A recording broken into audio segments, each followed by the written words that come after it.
Arestado ang isang lalaki matapos pagbantaan ng dating nobya at i-post sa Facebook ang pribadong video nila.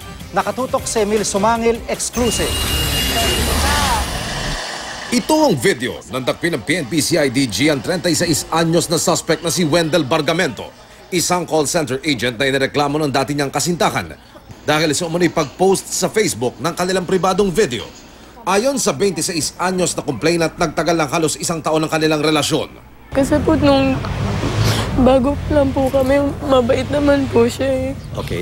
Hindi naman po siya, halos di niya nga po ako mabastos. Pero kalaunay, nag-iba raw ang nobyo at naging seloso. Ayaw niya daw akong mawala. Tapos ako daw po may kasalanan kung bakit nawalan siya ng pamilya. Mayroon siyang sinasabi na if ever na hindi ka makipagkita sa akin at hindi mo ako pagbigyan sa gusto ko na magsiping ulit tayo, ay susunugin ko yung bahay niyo doon sa Bicol at sisirain ko ang buhay mo at papatayin kita. Ayon sa biktima, hindi raw matanggap ni Wendell ang pakikipaghiwalay niya, kaya bilang ganti, inilagay ng dating nobyo sa Facebook ang kanilang private video at nagbantang ipapakalat pa ito kung hindi siya makikipagbalikan. Hindi ko po ma-explain.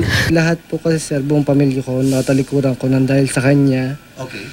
And then, at the later part na po na nagkakaroon na po siya ng pagtingin sa iba, kaya ako po nagawa yung bagay na yun. Si Wendell na umamin sa CIDG na drug user ay hindi raw nagsisisi sa kanyang ginawa.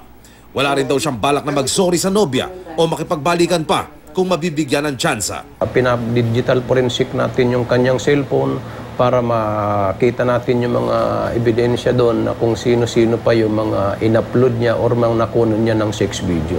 Sinampakan na ng reklamong grave threat, physical injuries at anti-photo and video voyeurism act si Bargamento.